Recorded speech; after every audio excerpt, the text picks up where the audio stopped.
From the Hill Country in Texas, this is OneRadioNetwork.com. Talk to Patrick now, 888-663-6386, or email patrick@OneRadioNetwork.com. We're with a nice gentleman, Stanley Bass, Dr. Stanley Bass. He's done a lot of research over his 95 years, started when he was about 15 or so. So that would be 80 years ago. And his website is drbass.com. You can download ebooks. You can get included in his books. We're going to talk about Carezza, which is a book and this whole sexuality thing before we get out of here today. And I want to thank the hotel down in Florida. What's the name of the hotel again, Doc? Avalon. What is it? The Hotel Avalon Inn. Yeah, and so they set it up so he's out in the lobby because they didn't have a landline. We didn't want to do it on a cell phone because you know how we hate cell phones around here. So I guess that's the real key. I guess, is it a fair statement to say that... Free publicity for the hotel. Okay. Hey, Doc. I guess it's fair to say that are we all really unique and that we do require different kinds of diets? Different amounts and some more protein than others, or is there a standard kind of thing with diet? Should I answer that? Yes, you should. Oh, you want me to answer it? I will, yes. Oh, okay. All right. So now, there are diets. Now, I'll give you a very brief history of what I went through to learn that. I started with a mostly vegetarian type of diet, a lot of fruits, vegetables, nuts, and then I added fish, and then I went the whole gamut. I started with first vegetarian diet. Then I went into juice fasting, living on juices for the cure of disease, up to 10 days at a time. Usually 10 days knocks out most conditions. Then I went into water fasting, which was the old biblical type, where, the old saints fasted 40 days, Jesus fasted 40 days, Moses fasted 40 days, and Pythagoras and all, a lot of Greeks and so forth. So 40 was the traditional day for water fast, 40 days. And then I went into a lacto-ovo-vegetarian diet. I lived on that. Then I tried that raw because I was eating that cooked in the eggs in the form of hard-boiled eggs or omelets or soft-boiled eggs. Then I went into a lacto-vegetarian. Then I added cheese to the diet. So I had cheese and the vegetarian diet. Then eventually I went into combined the two of them of the lacto-ovo. So I went into lacto-ovo diet.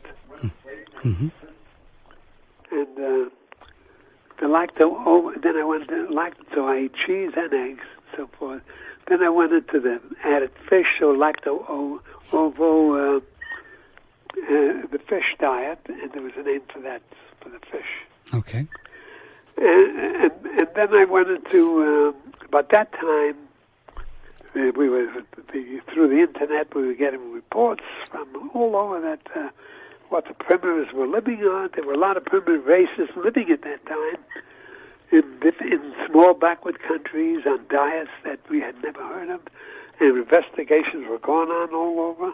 And we found that these primitives, one dentist, Weston Price, who was a surgeon dentist, went with his wife traveling around the world for many, many years, about 30 years, studying the diets of the primitives, and he found that diets were 10 times higher in minerals, vitamins, enzymes, and hormones than the average American diet. And these people, these primitive people, were free of disease. They didn't know what high blood pressure was. None of them heard of diabetes. Cancer was unknown in the ancient world, completely unknown. And the whole medical pharmacopoeia, all they know probably with simple things like colds, Mm-hmm. But even colds they didn't get, because colds were mostly related to carbohydrates and starches. And most of the primitive people were living on meat and the fat of meat and a few vegetables that were available around them. But there weren't too many things available because they lived according to their environment, which was just a few foods within a radius of maybe 20 miles or so. Uh-huh. So then we found that the primitive diet was entirely different from what we thought it was. We found that the monkeys, the gorillas, the apes, the orangutans were not vegetarian, like we believed that they were for 150 years, from 1750 up till about 1900. And then so we began to revise it, and now we've proven already that the highest diet that man has ever achieved, free of all disease, where most of them lived, barring accidents. See, most deaths were due to accidents then, because there were a lot of wild animals. Mm-hmm. They went hunting, and there were accidents. Some of them were killed by the big animals. But most of the deaths were due to accidents or injuries. But those that did not have injuries, they lived to 100 and over. So we know that they were potentially long-lived, barring accidents. So, okay, so that was diet, the beginning of the diet. So then we found that these people were on a diet that was almost carb-free. They didn't have fruit. The fruit they had there, with the wild fruit, was so sour in those days, hundreds of thousands of years ago, that it wasn't. You couldn't compare it to today, because the fruit today has been bred to be oversweet. Yeah. Like almost pure sugar. So we found that the highest diet was a low-carb diet, including animal foods. And low-carb means low-starch, low grains. But you see, 10,000 years ago, when man first started raising animals, and breeding animals, and sheep, and things of that sort for the wool, and when man stopped chasing the animals to hunt them, so the primitive man began to settle in cities, and in order to get food, they had to get a food where they wouldn't have to travel. So that began the grain age. That's how the grain started. So 10,000 years ago, when the grains first came out, that was the beginning of the grain age, and then fruits were starting to be bred and all that, and the carbohydrate content was going higher and higher and higher and higher, because they believed that man's diet was the best diet was carbohydrates, the starches, of grains.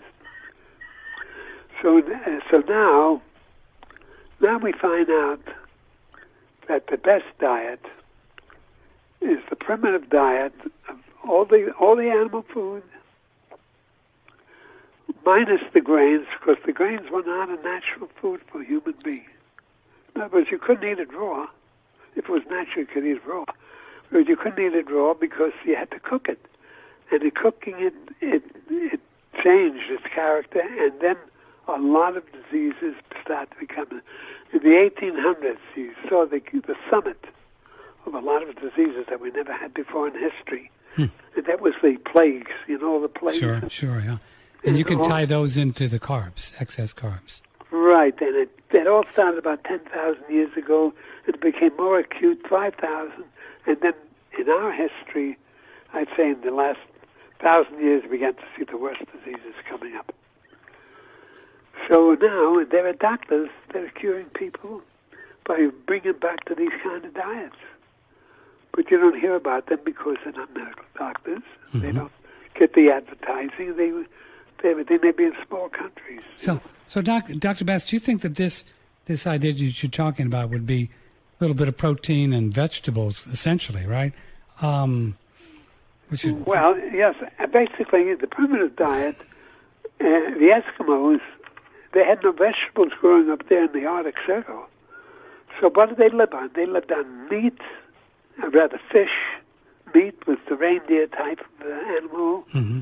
and a lot of the seafood, fish and Sure.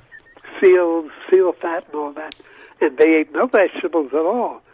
So we know, and in fact they looked down upon vegetables because they didn't eat it. They figured it was kind of an inferior food. Of course, they were in a special climate Yeah. and everything, which is, But the climate didn't matter. A man could live on that diet in any climate. Mm-hmm. Mm-hmm. But the reason why they ate that diet is because he couldn't grow anything Sure. where they lived. Yeah, right. So that's why they were stuck with it. So they all they knew is they lived on meat and fat. And they were free of all diseases until the white man came in the middle of the 1800s and started whale hunting, Yeah. Then they set up posts in the St. Lawrence River. You had all the Canadians, and then the fur trade and all that started.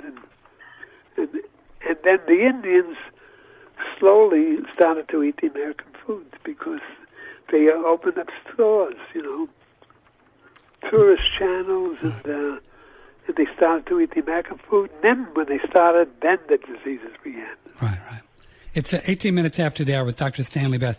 Okay, Dr. Bass, let's, because we want to have some time for this Carezza thing, but so kind of let's just wrap up nutrition for the minute and talk about how our listeners can kind of determine what this best amount of food and best kinds of food for them. How do they?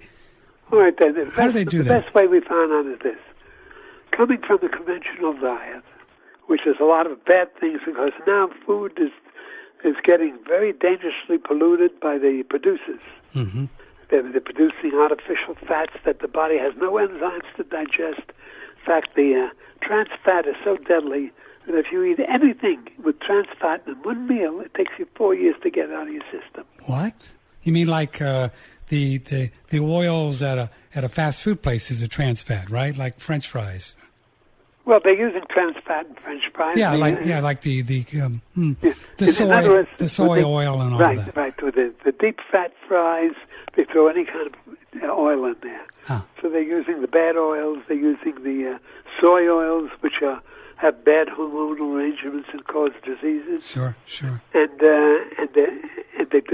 they're not using the good fats. Yeah, and it takes the body 4 years to get rid of that stuff? Yeah, if they eat it once because the body doesn't know how to get rid of it. We don't have the enzymes to get rid of it. It's not a natural food. Huh. It's a man-made food. And then, of course, you have that artificial butter. Sure. What do they call it? The oleo. Yeah, oleo margarine. That's another thing. It's not as bad as trans fat, but it's bad, too, and it causes a lot of problems. So what the people can do is they have to start reading books on, say, natural hygiene or natural healing. Or on my website, I've got hours of free material on there. They could learn all about this. In fact, people call me up often. They say, I've been following your diet for 5 years. I said, 5 years? What's your name? I said, I don't remember your name. He says, no, I mean, from your website. I've been living off your website for 5 years. Oh, I see, yeah. So and by doing that, they've improved their health, and it didn't cost them a penny because it's free. Yeah.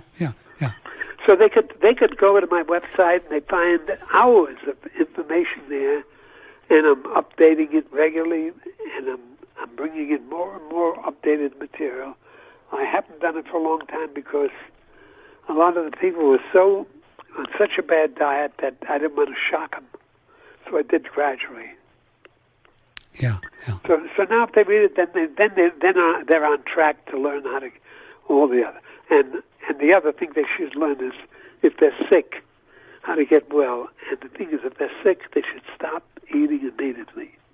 Stop eating when you're sick. Yeah, stop eating. E-A-T-I-N. Yeah, just stop eating. Right, and the best way to do that is don't eat. Just if you feel a cold coming on or a fever or anything good, don't have anything. Just have a little bit of vegetable juice or fruit juice, and have a small amount every couple hours, a little bit, and live like that. If you do that from 3 to 10 days, you'll knock out 95% of the diseases that are possible. So, But then you have to know how to live afterward. And that's where if they look at my website, they get a lot of free information. If they want personal guidance, they can call me. so what are some tricks, though, for our listeners to find out, kind of dial in? Is it just a matter of trying a little bit of this, see how you feel? No. The best thing is to read books because you're going to try everything.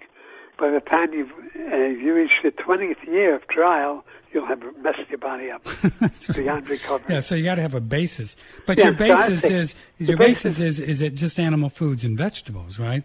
Well, now that's the basis of man for 2 million years. So we know that you can't go wrong. But of course, you can't eat the foods where they cook it themselves and put fat and stuff. In other words, what they call the fast foods. Yeah, of course. If you eat natural foods, if you go to the butcher and buy chops like ground beef or lamb chops, you're really close to natural meat. Mm-hmm. Does it matter if you cook it or not? No, you can cook it, but if you eat it raw, but of course there's better quality for raw, which is grass-fed. Sure. You mentioned it. Grass-fed is the best raw food for meat. Is there an advantage to having the meat more raw than more cooked? Well, I'll tell you, if you live on 100% raw food and the right quality, my research now has taken me beyond the diet. Now I'm into what you call life extension. Obviously, yeah. So now I'm into life extension, and let's go how to live on the minimal diet of the ultimate quality. And that if you do that with raw foods, you'll extend your life considerably. Even meat or eggs. Right. Even meat or eggs. Do you ever eat meat or eggs raw? Yeah, I have. How'd you find it? Oh, just fine. Just great. I mean, I actually digest raw meat easier than cooked That's meat. right. Raw meat digests in 20 minutes. But if you cook it, it could take hours. Really? It's like cooking. Some meat is so tough, you have to cook it for 2 hours before it'll soften up, like corned beef and all that. Mm-hmm. But if you eat that beef raw, you'll fill up before you eat too much. And then again, if you eat meat raw, it's not spiced up with all kinds of artificial stuff. Sure. So you're not tempted to overeat. But wouldn't primitive man, like they go out and catch a hyena, wouldn't they just kind of just come over They didn't like hyena. Well, whatever. I mean, I've just made that up. They usually ate the vegetarian animals because the vegetarian meal diet was a better meat. Okay, like a cow or something. Yeah. If you eat a hyena or a dog, then you're getting it second quality, Because they're carnivores. Right. Well, so you eat a vegetarian animal, but wouldn't they kind of come around the campfire and roast it rather than just... Yeah. That's what they did. So they would eat. The primitive man ate some of them up to 80% raw, some up to 30%, but all dependent on their social life. Yeah. But the thing is, I lived for 100% raw on meat, fish, all kinds of foods. I ate raw clams, oysters, everything raw meat, fish, and I loved it. It was enjoyable, and I never got sick. You did good. You did well on that. That was my last longest diet, 10 years on 100% raw. But now I'm into the perfection of the diet even more than that time, but only now it embraces life extension. So now what I'm interested in is, being that I'm 95, I'm not ready to go, to tell you the truth. You don't sound and life is so exciting. There's so much beauty in it. There's so much to know. I want to live as long as possible. And if I can live, I figured out, recently I went through an emotional upheaval, and I found that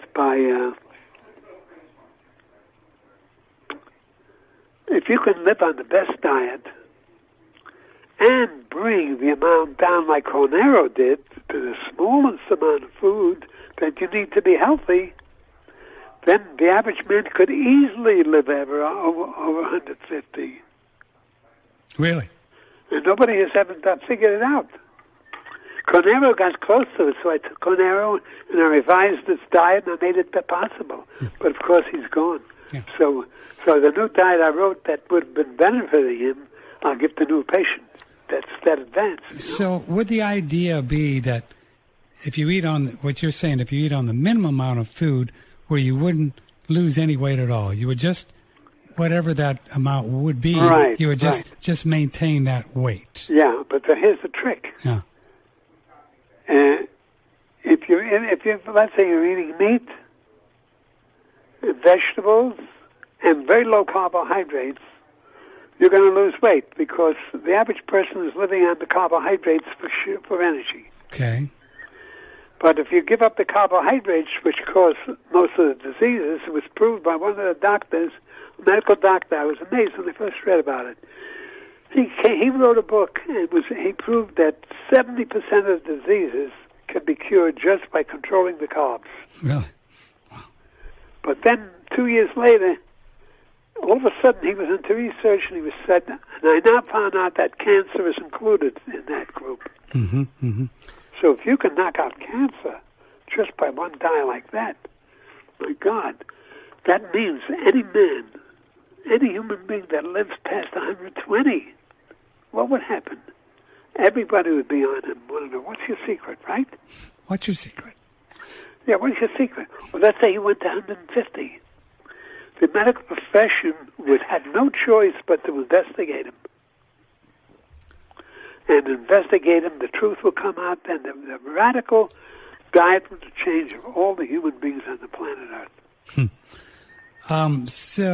But if you can prove that you can live to 150 through diet alone, and with germs not even in the picture. Sure.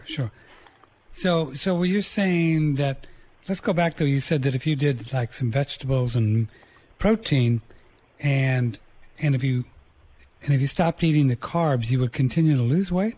Yes, because you used to eat carbs for the energy. Oh. If you stop that, then you're going to go down. So what do you do? Yeah, what do you do then? You just can't... Then that's where the fat came in. The ancients ate 80% fat in the diet and 25% protein, of which is considered the most important food today, protein. So in other words, if you add fat to that diet that you just talked about with a low carb, then you got the ancient diet, the primitive diet. When you're talking about what? So you're talking about butter and what else? What else? I know a doctor that eats meat with butter. Sure. He eats a quarter of a pound butter with every time he eats meat. Mm-hmm, mm-hmm. And he rode through America on a bicycle and through Canada and even Mexico. And he lives on a 100% raw diet. What other kind of fats other than butter? Well, you got avocados, you got olives, you got olive oil, is one of the finest oil. You got coconut oil. You got the fat in meat. Sure, the fat in meat and fish is among the best fat you can get. And even though it's saturated, you'll live longer on saturated fat than the fat they're eating today. Mm-hmm, mm-hmm. So there you got it. I summed the whole thing up for you now. You get the right quality food, as raw as you can handle it, and even if you ate cooked. If you ate cooked and the best diet in the world and the right quality, you could easily live to 130. Mm-hmm, mm-hmm. And if you lived to 130 with all the cooked food, you would still become famous. That's right. You could be going to Today's Show or something. Everybody would want you to be interviewed. You would be on the radio all day long, and the AMA would no longer be able to combat the theory of health and disease. Then they have to throw in the towel because you prove it. Once you prove it, how can they talk? Got an email here from Daniel before we go to our final break, and then we're going to talk about this Carezza. He wants to know, well, if the germ theory is incorrect, what happens when you take an antibiotic? If you take an antibiotic which kills germs, it kills the germs that are bad, and it kills all your good cells, too. Oh. So it's a terrible trade-off.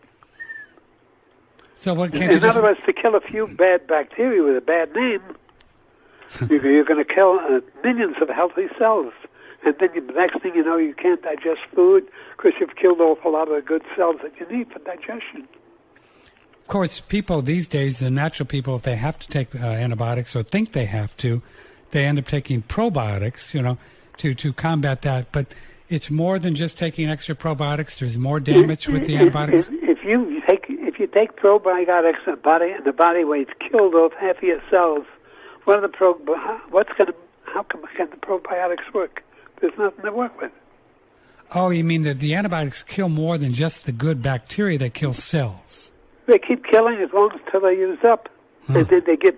But in the old days, they used to use an antibiotic in certain cases only, in infection. Sure. Now they're using it on everything, including the common cold. Sure. So if you go to a hospital now, you're gonna give up a good portion of your health free. You're gonna lose. Yeah. Even just to get a checkup, you're gonna lose part of your health. So now it's getting very dangerous. Yeah. In fact, I'm predicting that within the next 100 years, we're going to have diseases like we had in the Middle Ages, where half of the people died off because the food is deteriorating so rapidly today. They're out of control. The FDA is not controlling the producers, and they're damaging the food by chemicalizing it and adding chemicals that don't belong in the human body. Mm-hmm. That there'll be no choice. The babies are now getting cancer. Hmm. So what if another 100 years of it, by that time there'll be nobody left. Nobody left. Because it's multiplying, So when that happens, then people will be so desperate that the medical association is not going to have any more power, Okay, because Doctor. if they couldn't stop it, where would their power be? Sure. Okay, Dr. Stanley Bass, stay right there. We're going to do a little short break, and we're going to get into some of his research on sexuality and how that is involved with even spirituality or physical health. He's written a whole book on it called Carezza. So we're going to do that. This is great. Right after this. As many investors have noticed, there has been tremendous volatility in precious metals prices. There are ways to own gold and silver that can limit this volatility.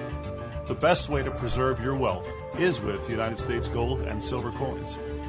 United States gold and silver coins provide a great investment for long-term planning for investors who are looking to park money in something they'd feel more comfortable with than the traditional paper investments. If your portfolio is not well diversified, call us today. 1-800-878-2646. Learn how you can acquire American gold and silver coins.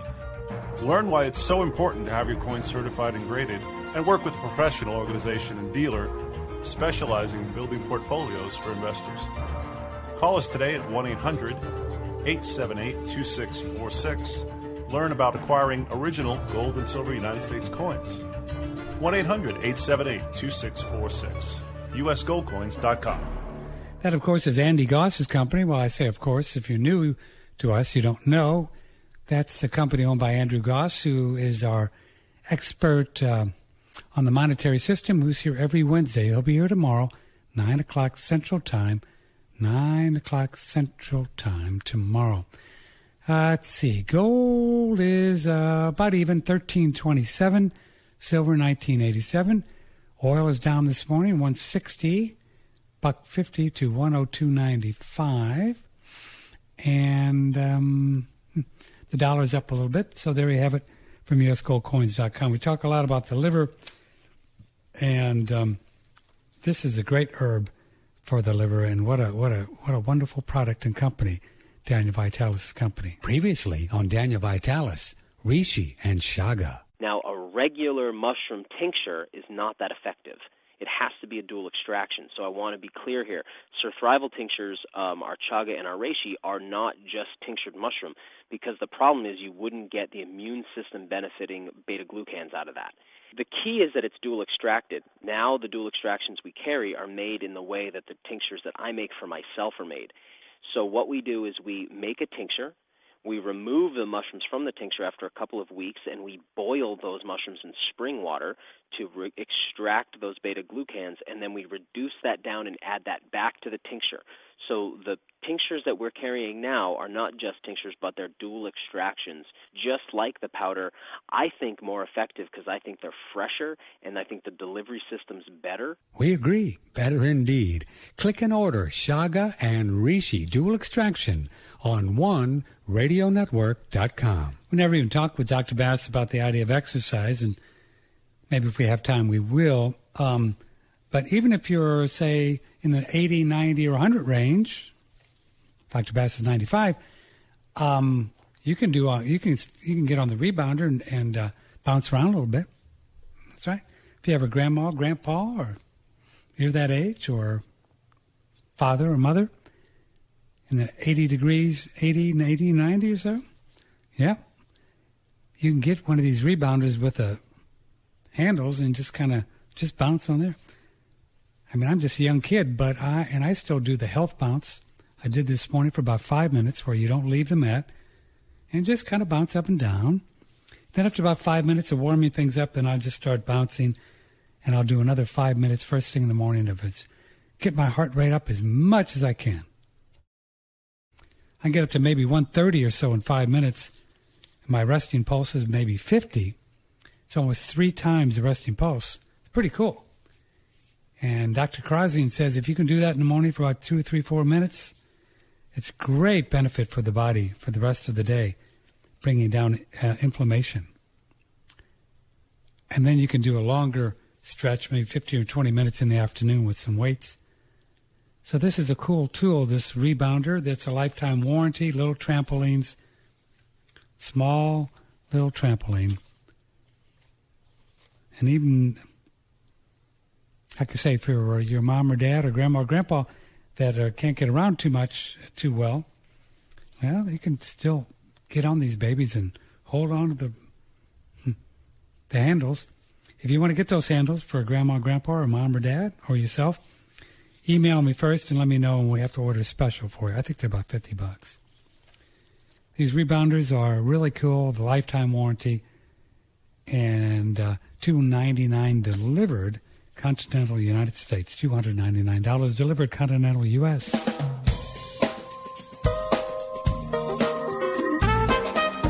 Nothing is more expensive than bad information. Know the source. OneRadioNetwork.com. Talk to Patrick now, 888-663-6386, or email patrick@oneradionetwork.com. Dr. Stanley Bass has a fun website. He's somebody that helps him keep up to date on that. I think he said she was in Texas. His website is drbass.com. Got a lot of free stuff. So get on there and get some of the free stuff. Then you can look at his books. So, Dr. Bass, before we get into your book and your work, Carezza, right? Yes. But before we do, did you change your phone? No. No, okay. Sorry. Before we get into that, a couple quick questions, okay? Sure. When you do all this fasting, water fasting and all that, is it necessary to keep the bowels moving with enemas? No. I mean, what if you don't have a bowel movement? Don't you get a little toxic with just taking water? No. One time I was on a diet for 70 days. Wow, 70 days. And I lived on nothing but, that was when I lived mostly on fruit juice. Yeah, fruit juice. Just fruit juice. Wow. I didn't even use vegetables. This was when I was traveling in show business. Yeah, long time ago. The 7th time. And now when I got to the 30th day, I started to get a little depressed. Yeah. And so I was probably running into some protein deficiencies, but I didn't know it then because it was too far back. Sure. I didn't have all the knowledge. But what happens is when you don't eat anything solid, there's nothing solid comes out of you. So when I lived on the juices, every 9 days I had a bowel movement, and it came out the size of 2 marbles. That was it? Yeah, because the pulp in the juice, all the pulp I drank, consolidated into 2 solid marbles, and that's all the rubbish I had. So that's what my body threw out. Otherwise, I had no bowel movements except once every 9 days. And you felt okay? I felt great. Because you were doing the juice where you extracted the pulp. No, with the pulp, no. I usually strained it in those days. That's what I mean. You were real pure juice. No pulp, no. But if you drink water, there's no pulp. So if you don't eat the longest I went on water alone was 38 days. 38 days. So what I did was I had bowel movements the first few days from the food in my alimentary tract. Then I had the one movement, I think about on the 10th day. That might have been the pulp that was left over. Mm-hmm. And then after I hadn't had any movements at all. Nothing. So, but I felt great. And how much weight did you lose when you did that? Well, when you go on if you live on water alone, when you start a fast, the weight loss is tremendous. You lose about 8 pounds in the first 2 days, or 8 to 10 pounds in 3 days. Yeah. But this is not true weight. This is just the food that's hanging around your guts. The food that's hanging around. Yeah, from what you've been eating for the last few days, you haven't eliminated it all. It takes about 2 days to get most of it out. Mm-hmm. So the fast didn't begin maybe till the 3rd day. If we can. But I didn't eat for the first 2 days because I was living on what was in my gut. But then that's so you lost about 8 to 10. I lost 8 to 10 pounds, but but if you take a long fast, you will average 1 pound a day because the weight loss is below. The weight loss, once you take the food out of the gut, averages 1 pound a day of tissue. Whoa. Yeah. Yeah. So what's the advantage of that, though? Why? I mean, the advantage. Yeah, I mean, there doesn't seem like if you're eating up tissue a pound a day, why would you want to do that? The idea in fasting is this: when you go on a fast, your body throws out first of all the food that's laying around there, used up. Sure. When that's gone, then it takes the tissues, the low-grade tissues, breaks down the protein, the fat, and so forth, and throws that out. Mm-hmm. And then,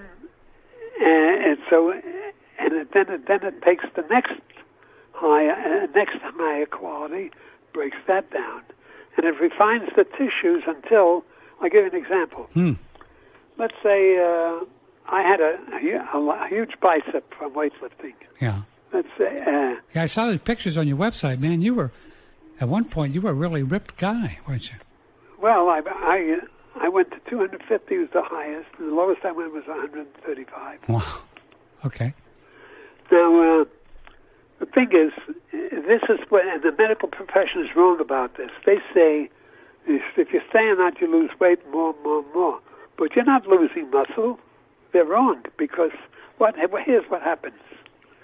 The average body is bloated with fluid, water. Mm-hmm. The salt we eat holds water. Mm-hmm. The sugar holds water. Mm-hmm. So you got two forms of water being held in the body, and that comes to quite a bit of pounds. Ah, okay. Now, if you let's say you're a weightlifter and you got muscles, let's say it takes 2 hands to encircle your muscles, using your fingers to get the circumference of your arm. Mm-hmm.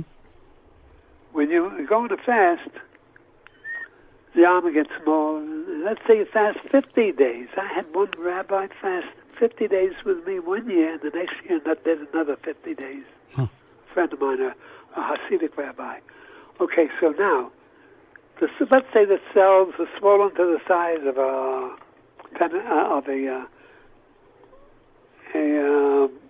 you know what they call this when you play when you play with a stick. You know what do you call that? Oh, like a flute? No, you punch a hole in the ball on a table. I don't know. Well, anyway. Doesn't. Let's say your cells are the size of a plum. Okay. The average cell is the size of a plum, counting all the fluids and everything in there. Uh-huh. When you fast, let's say you haven't eaten for 50 days. What's going to be the size of that plum? It's going to be the size of the head of a pin. Okay. The head of a pin. So it's transformed to maybe 1/100th of its size. Okay. But the whole cell is intact. Oh, okay, gotcha. It's just getting rid of You're gas. Getting rid of the fluids and the proteins, the edible materials, but the basics are there for life to continue. Oh. Not only to continue, but after a fast, the tissues are rejuvenated because they come down to the size of an adolescent boy. Oh. And then you can gain the weight back. Whatever. Then when you gain it back, you can gain, you pick the body you want. I see. If you want to be young forever, yeah. keep replacing your tissues every 50 years. Take a long fast knock out half of your body of lower grade tissue and replace it with the ultimate tissue. Then you got a whole new body at the age of 50. Then at the age of 100, you've got only 50% left of the original. Now that is knocked out, and the second that you upgraded becomes the original 50. Get it? Yeah, I got it. No, that's cool. So then your body never goes beyond middle age if you do it that way. But if you want to increase the fast to the point where your body goes down to, let's say your average weight is 180. Mm-hmm. Let's say you fast to the point of... say down to 160. Well, you would never have to fast. If you fasted, you couldn't fast 80 days. If you fasted 80 days, you would lose 80 pounds. Right. But not many people need that. So an average fast of 40 days would knock out all the low-grade cells. Oh, so you could fast until you get to your ideal weight and then do the right kind of food and you wouldn't go back up. Then what you're doing is probably that's the way they did it in the Methuselah's day. We don't know. Yeah, who knows? But now we found that there are certain low forms of life that will live 50 generations if you fast them. Worms can be reproduced for 50 lives. The lower form, other forms of life, well, you can reproduce it to 20, some to 30, some to 10. And now they found you with mice. They found a way to reproduce them to 3 times the normal. So that means if a mouse lives 2 years, now you got a 6-7-year-old mouse. And I ran a test on mice. I got thousands of mice, and I tested all the nutritional theories by the experts in the world. Yeah. That cost me $40,000 of my savings. No kidding. And I had eight cages of 8 different diets going every day. And I had to give up my social life because I had to clean cages, I had to buy cases of food, and I found that 95% of the diets by the experts almost wiped out my mice. So much for the experts. Yeah. So what diet kept your mouse living the longest? So now I'm going to give you a little secret that even the medical doctors don't know. Yeah. I tried tried all the vegetarian diets. They would die. They would live to the most 35, 40 days, and they'd die. Mm-hmm. Now 40 days, they don't even live out their lifespan, which is 2 years. Sure. So this is something wrong with the diet. So it means all the vegetarian diets were no good. Then I tried adding cheese. Then I tried adding fish. Then I tried adding meat. Then I tried all the different popular foods. And they ate it. And they were happy with it. But you see, my mice at that point were reaching paralysis of the rear legs. They were deteriorating from the diet because I didn't know what the perfect diet was.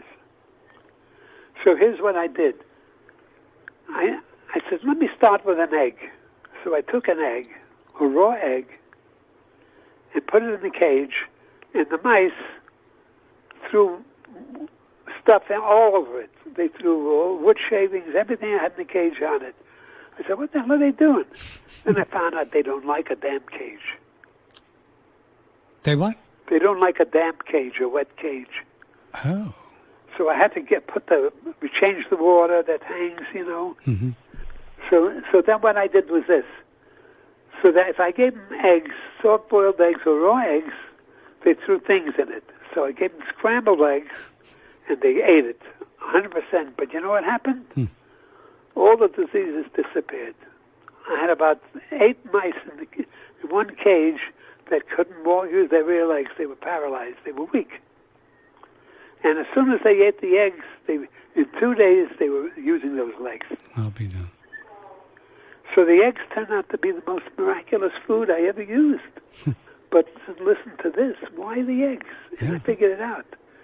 The eggs are a perfect food. It produces a perfect animal, doesn't it? Yeah.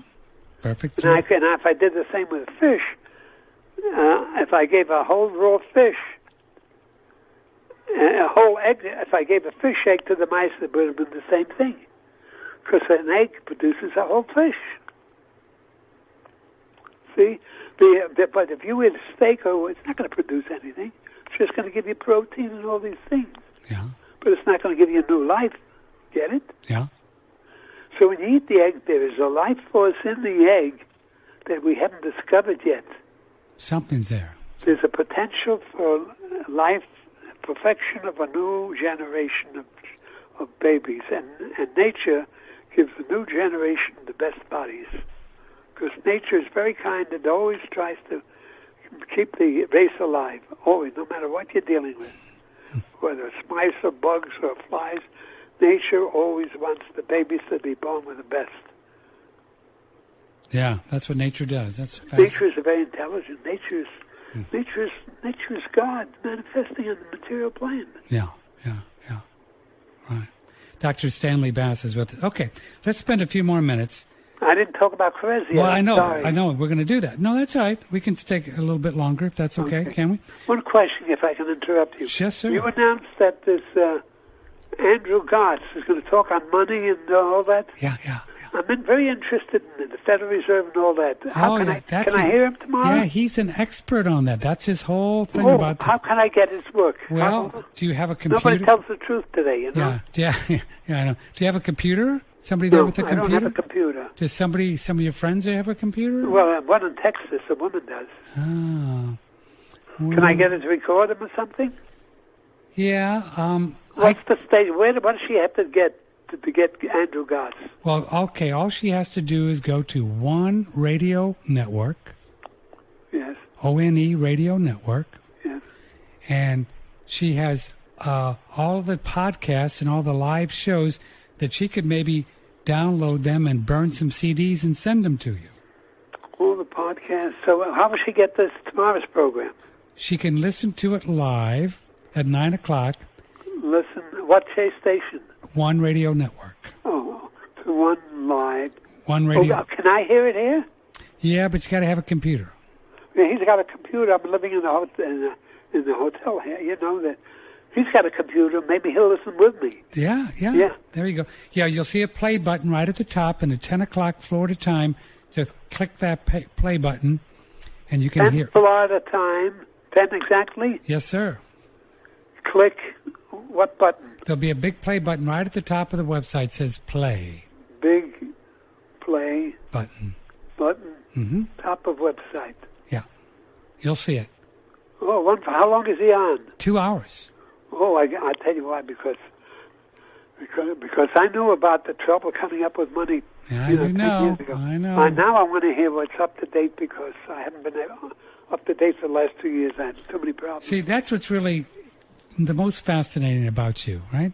Here you are, a 95-year-old gentleman, and you've got the heart and the mind of a 25-year-old because you hear something that you want to learn about, and you're already going to do it tomorrow, right? Right. Yeah, I mean that's like... That's why I want to live to be 150 or 200. I want to live. I want to know all the answers. That's amazing. That's amazing. Just like you, I want to know all the answers to everything that's important. That's right. We got to know what's going on, Doc. I mean, otherwise... And if I get it, you'll get it. That's right. You pass it along. Right. All right. Well, God love you for that. Okay. I didn't finish Carezia. No, we didn't even start Carezia. So let me just ask this question. Okay. This idea of preserving one's seed, not ejaculating, right? I mean, that's been talked about from Taoists and people like this. Yeah. Is the idea that does it preserve one essence and one health? Oh, yeah. You know that we were talking before about eggs. Yeah. Now, use your imagination. What does semen tell you? Oh, yeah. Just eggs. Figure it out. Yeah. That means that's the source of new human life, right? Sure. Now, if a man doesn't throw it down the toilet, what is the body going to do with it? I don't know. the body is going to take that fat, bring it to the brain, because it's made. A lot of that semen is made from brain tissue. Uh-huh. And the body's going to break the brain super intelligent, and who knows? One time I did a 10-day fast, and it awakened my psychic powers. I didn't know I had them. I was 19 years old at the time. I did a 10-day fast on water, and then I went up and I was working in the Catskill Mountains. Yeah. And all of a sudden, I talked to people, and I know all about them. Oh, you knew, yeah. Want me to tell you that little story? If you got room for it? Well, sure. Go ahead. Okay. I was working there with a band in the Catskills. I was 19 years old. I just finished a 10-day water fast. Mm-hmm. And I was up there. I wanted to be on a strict diet. So I told the band leader, I want to be on a strict vegetarian diet, because then I'll take the job under those conditions. So he says, okay, I'll arrange it for you. Mm-hmm. So I went down to this place, and there was a butcher. He loved the band. He right away became friends with us, and he brings me a half a glass of egg yolks. I says, "What's this for?" He says, "I want you to have the best that I got. I take care of the food, the steaks, and everything. I'm going to give you the best because I like you guys." Mm-hmm. So I started to eat it. I didn't know it, but when I started eating those eggs, within 1 week, my psychic nature opened up. There was something in the fat of the egg yolks that opened up my psychic nature. I didn't know there was a connection even. Mm-hmm. Nobody knows these things. Yeah, who knows? So the band leader came, and now every day I was getting up early in the morning, and I was going down to the pool, and I took the steps leading up to a mountain, and I sat up there and I practiced for 3 hours a day. I practiced the drums, music. Mm-hmm. I read books while I was practicing. While my hands were getting flexing, I was reading encyclopedia and looking up words from the books on philosophies, the American books on philosophy, mm-hmm. and I was doing both. Now, one day I came down from practice session, and the band leader says, "Stan, I was just looking for you. See, there's a lady here, there's a psychologist, and she wants to talk to you." And because everybody was wondering, why is it the drummer, me, doesn't bother with the girls or anything? He just goes up in the mountain, he practices, he reads books, he comes down, and plays. And then, so she says to me, "I know why you go up there. You want everybody to know that you got a nice body, and you want to go up in the mountains, that you've got to live a good life, and you figure you get all the women." So here I was thinking, while she's talking to me, I saw right away she was having trouble with her son. Oh. She was having trouble with her husband, and she was very she had a very sarcastic tongue. Mm-hmm. And that was when she was diagnosing me, and that was the furthest thing from my mind. I wasn't even interested in women, although there were a lot of beautiful women there, because that was before I discovered Carezza, see? Mm-hmm, mm-hmm. So I was thinking of giving up sex altogether because I didn't want to lose all that precious stuff, Mm-hmm, mm-hmm. So she says to me, so I said, "Excuse me."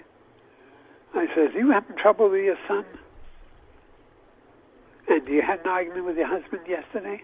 She says, "Who's been talking about me?" I said, "Nobody." She says, "How do you know that?"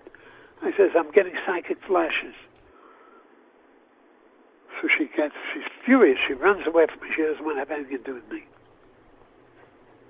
Because she figured I could figure it out, and she didn't want to be around me. Yeah. You knew too much about what was going on with her. Yeah. Now, I want to get off this because the Krez is so important. Yeah. So, but we won't. Well, we'll do whatever we want. What do you mean we won't? Well, we will. Okay. So let's see. So the basic idea, though, is it just a matter? I mean, how could you write a whole book on just teaching how to man retain from ejaculating, and that's the deal, or there's more to it than that? Well, there's more to it than that. Yeah. Well, you want me to talk about Carezza? I'll sure. talk about the theory. Theory, go ahead. I took some courses on that. I took a course with one guy, a Chinese man, and he was teaching a Chinese system of Carezza. Okay. Now, it was full of technicalities. You count up to 10, you make a move to the left, you count up to 9, and then you do 3, and then I says, this book is full of facts. It's mathematically very, very complete, but it's the most boring book I ever read in my life. So I said to myself, this book is terrible, Yeah. So I says, there got to be a better way. But then when I found out the better way through Dr. Curcio and this woman, then here's the deal. Okay. Kareza comes from the Tantric Yoga of India. Mm-hmm. It's one of the oldest systems even before Advaita and the modern philosophy. Mm-hmm. It was one of the earliest. Mm-hmm. And they used Kareza because they knew, these Indians are so realistic. They knew that if a thing was real, it was good. If it wasn't real, it was valueless. So they knew human nature because their psychology is unbelievable. The psychiatrists of today don't have any concept of the psychology of the Hindus, because I studied that too. Now, the thing is, they knew that the young people want to get laid, They knew that the kids were crazy about sex, and they do anything about sex. Sure. Look at the kids today, they're out of control. And so what do? They go to drugs because they don't know what to do. So when they're looking for a high, the only high they know of that's worth talking about is drugs. Mm-hmm. But they know there's a high in sex, but it lasts only a few seconds. Yeah. It's over, right? Yeah. So if you have let's say you have a beautiful woman, and you're going to take her to bed. So all the foreplay is all you get. Then when you come to the nitty-gritty, you put your penis in her, she's going to start moving when she's excited, and she's going to move until you come. It's not going to be long. It's a matter of maybe a couple of minutes, and then a few seconds, and it takes 2.5 to 3 seconds to finish your orgasm when you start. That's all it takes. It takes about 3 contractions, and all the juice is out of you, right? Right. Okay, so now, the thing is, they said, if you want to become a philosopher, you want to understand the philosophy of India, you want to understand the spiritual life, you want to understand God, you will never understand it if you lose your semen, because that's the most valuable part of your body.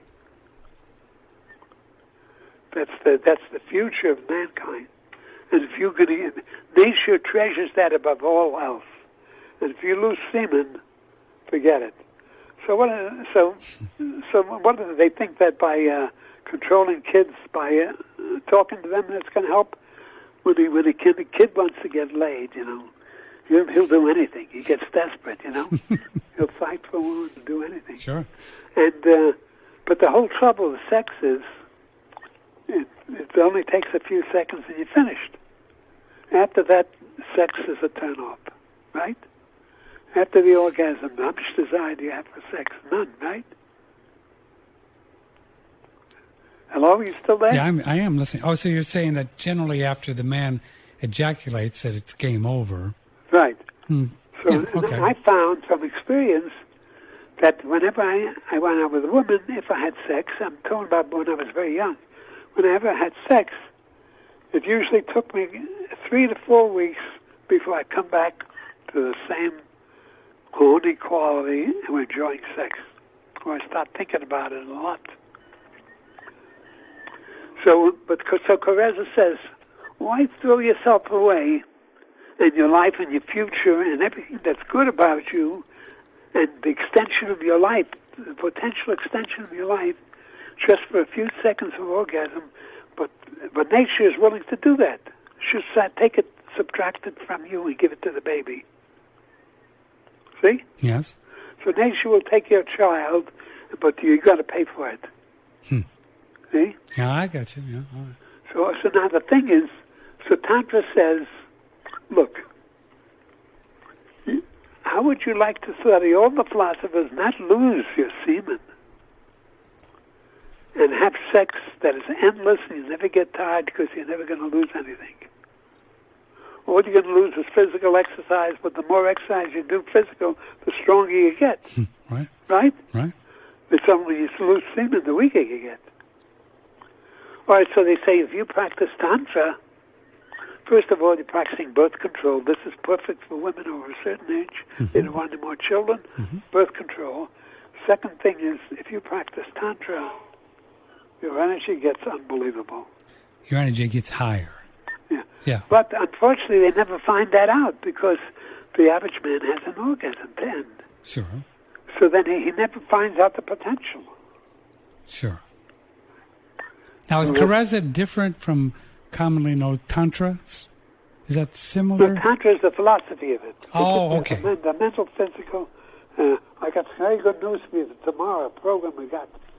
Okay? Yeah. You're talking to him personally, right? Yeah. No, he's still telling me you're still on the air. Are we hooked up to the people? Does he need his phone back? Yeah, I mean, no. Okay. Are the people hearing us talk? Oh, yeah. You mean people know we're talking to each other? Sure. I mean, we're live. We've been live for 2 hours. Oh, wow. All right, because I thought... You thought it was I recorded. would have left out some of the words I used. No, you did fine. Okay. All right, so let me get back to the point. The guy just moved from here, but I'll tell him later. Okay. Now, here's the thing. If you practice Carezza... Okay. If you practice Carezza... Yeah. You learn to move in a way that whenever you get close to the orgasm, you slow down. Mm-hmm. And when you slow down, you move slower. You never level yourself to get to the point where you lose, where the orgasm starts. Right. Because then you can't control it anymore. Right. Or you can stop the semen from coming out. There's a pressure point. Yeah. Where you won't make the woman pregnant. But I'm going beyond that. So you won't lose the semen. You won't lose the semen. It stays in you. But then when you take a hand, but then it will leak out into the urine until you've lost maybe 40% of it. Yeah, I learned about that from Dr. Stephen Chang. Oh, yeah, that's right. He wrote a book on the Tao of Sexology, and he talks about that point. Mm-hmm. The Tao and Sexology. The Tao of Sexology. Was it a good book? Well, I thought so. I mean, it teaches about similar ways to control ejaculation. I read it years ago. And was it a good book? Oh, yeah. By Stephen Chang. But I think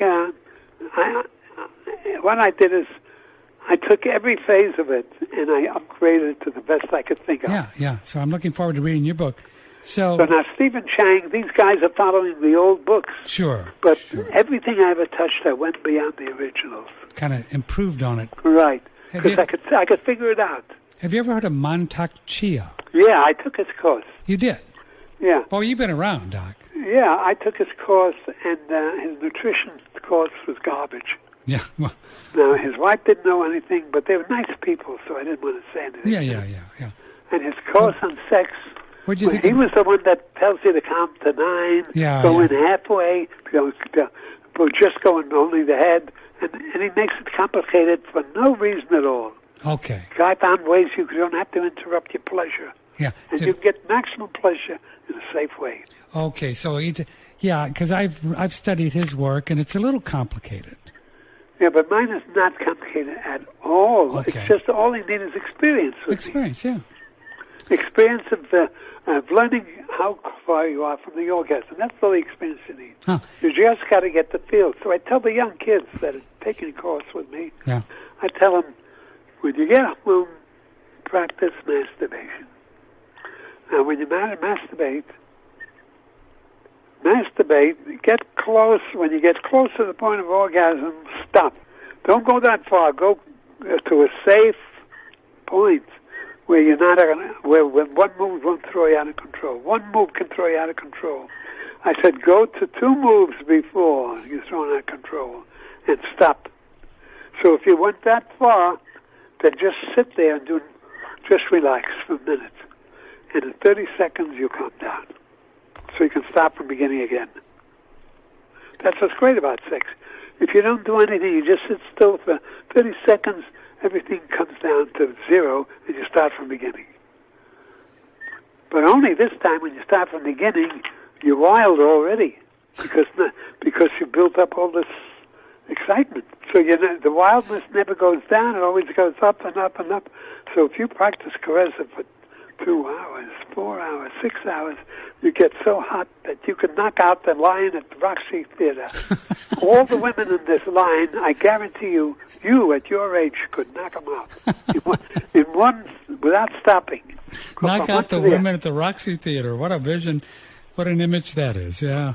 Yeah. So in other words, you can bring a woman to orgasm if you practice Carezza.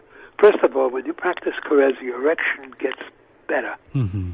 It gets harder. Mm-hmm. In fact, I was amazed. How come the erection, most of my erections have been half hard, three-quarters hard. Mm-hmm. But when I practiced Carezza, but there's one secret to Carezza I discovered that they never found. Yeah. But there's one secret. If you use the secret I discovered, that you can always stop. Yeah. And when you stop, the Carezza, you go from beginning again, you get excited all over again, but only you continue from where you left off. So you get so wild. I mean, I hate to say that, you get so wild like a sexual boy out of control. But of course, you're very much in control. But I mean, the drive is so great, you never experienced it. Probably because remember, if you're practicing Carezza, there's no masturbation anymore. So you're going to tell us the secret? Or I'll tell you the secret. We got to read the book or something. Now, first to tell you the secret of what to do. Mm-hmm. When you get close to orgasm, mm-hmm. the secret is you move away to it. Move slowly, so you're always under control. Go into the middle lane. Mm-hmm. Don't go to the high lane. Don't go to the low. Go to the middle lane where you can coast for a long time. Yeah. So coast there, and when you feel that it's getting a little slow, then move a little faster and bring you up to the higher, to a higher lane, and bring you closer to the orgasm. So you can adjust the lanes, and so that you keep it interesting out, and you never gets boring. I see. So that's one thing. And the other thing is when you get close to the orgasm, you stop and freeze until you calm down.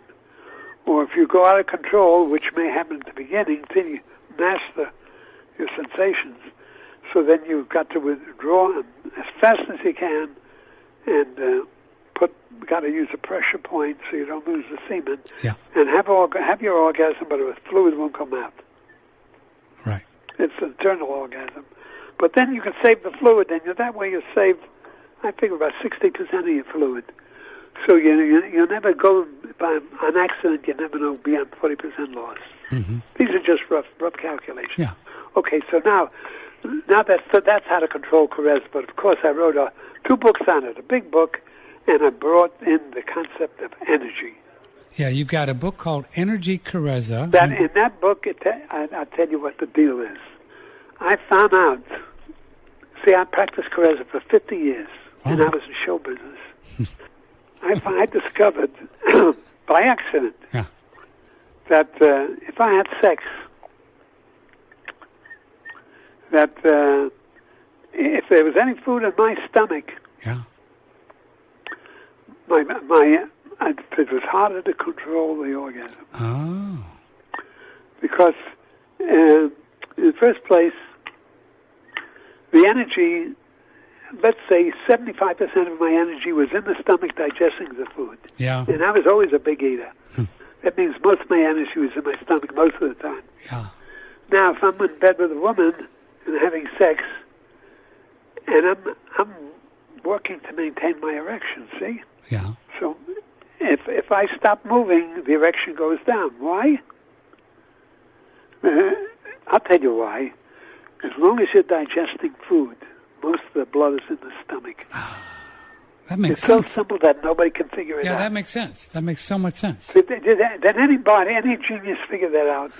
Did any genius? And that's the way it is with medicine. I figured out most of their problems I solved just by common sense. And they don't use common sense.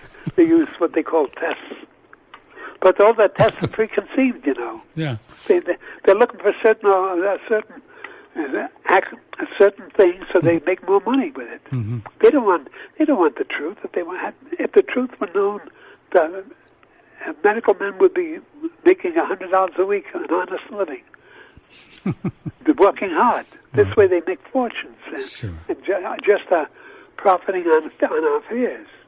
And the truth is usually very simple, isn't it, Todd? Yeah, very simple.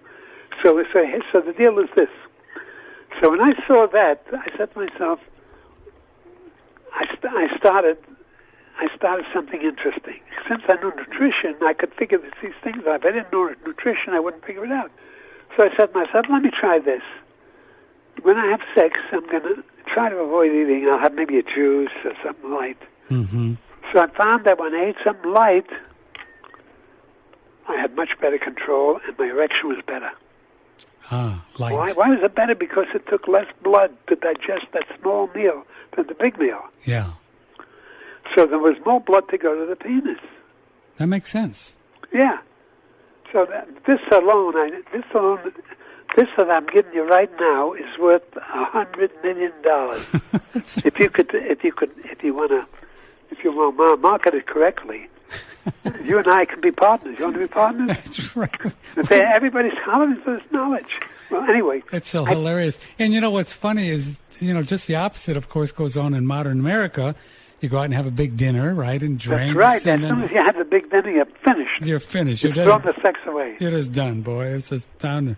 That's so hilarious. Now, imagine that the average guy goes out with a girl and she says, let's not go to the restaurant until we get through.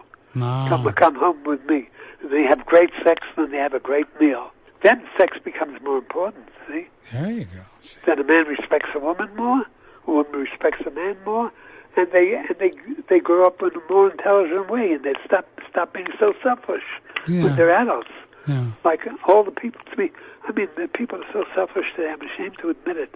I have very few friends. I don't even want to talk to them. Because there's nothing to anticipate in the average man's conversation. Okay, so now, seeing that, I said, now let's see what happens if I don't eat anything. Yeah. So I ate nothing, and I had an erection, wouldn't go down. No Viagra. We didn't want Viagra, but that's kid stuff. I know, I'm just kidding. Yeah. It wouldn't go down. Why? Because I had a lot of blood in the area, and I was thinking about sex, and the blood stayed there. But why does the blood go away with the average man? It's because he had a big dinner. Mm-hmm. And the body doesn't want you to get a diet poisoning. And if you don't digest that food, you can die. Food will kill you if you don't digest it properly. You know that's dangerous? Very dangerous. So the body knows, man. It's going to do that. Yeah, the body knows this. So the body will override your pleasure seeking, pull all the blood to the stomach, and the hell with the sex. Doesn't care about that. Yeah. When your food digests it, let it come back. But if you had a masturbation or you've lost the semen, then you got to wait a few weeks. So I found it takes 3 weeks to a month to lose back what you lost in one orgasm. Not to count the fluid, just the energy. Just the energy. Just the energy, which is electricity, but not the fluid, the brain stuff, and the hormones. And the hormones that you can't even find if you go to a medical doctor for an examination, unless you have unless you have an orgasm. But they don't do that. Now, why don't you go to where Tantra is really talking about the philosophy?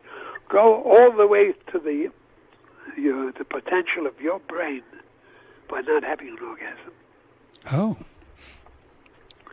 So if a woman stops losing energy in orgasms without the fluid, then psychically she begins to develop very fast and emotionally, because this is creative power.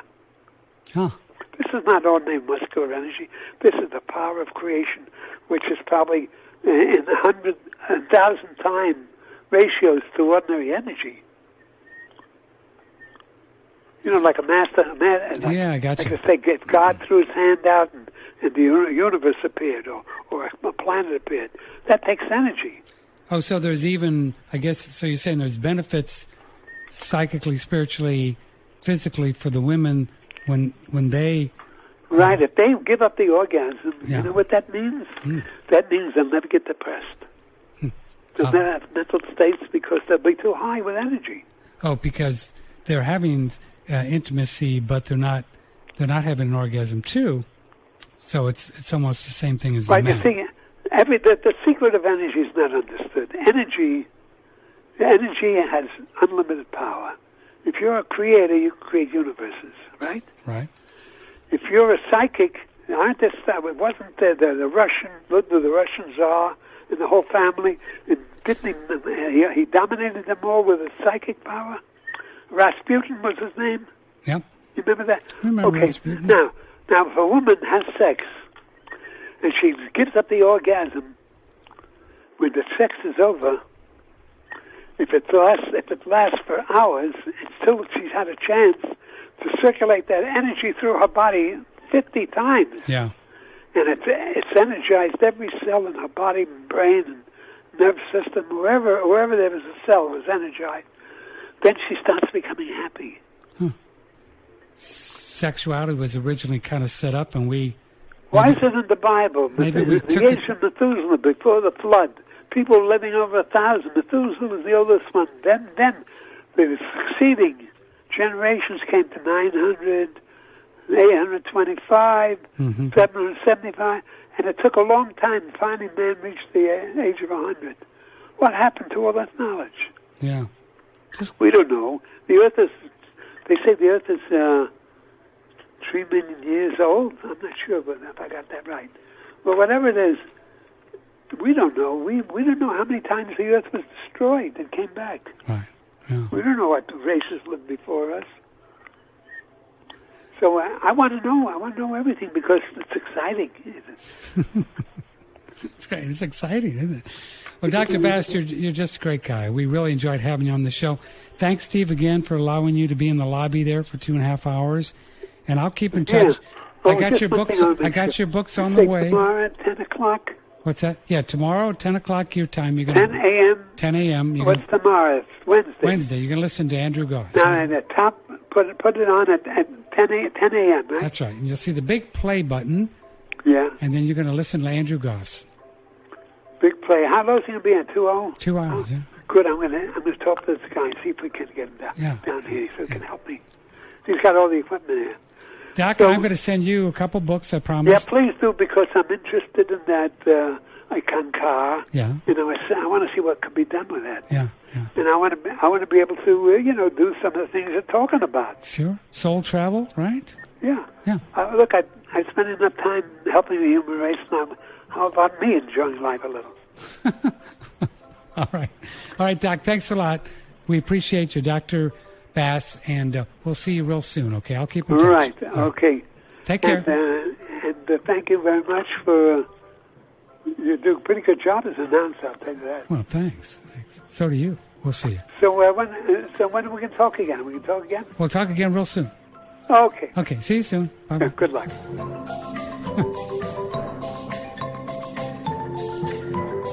He says you do a pretty good job as an announcer. Well, that was a trip.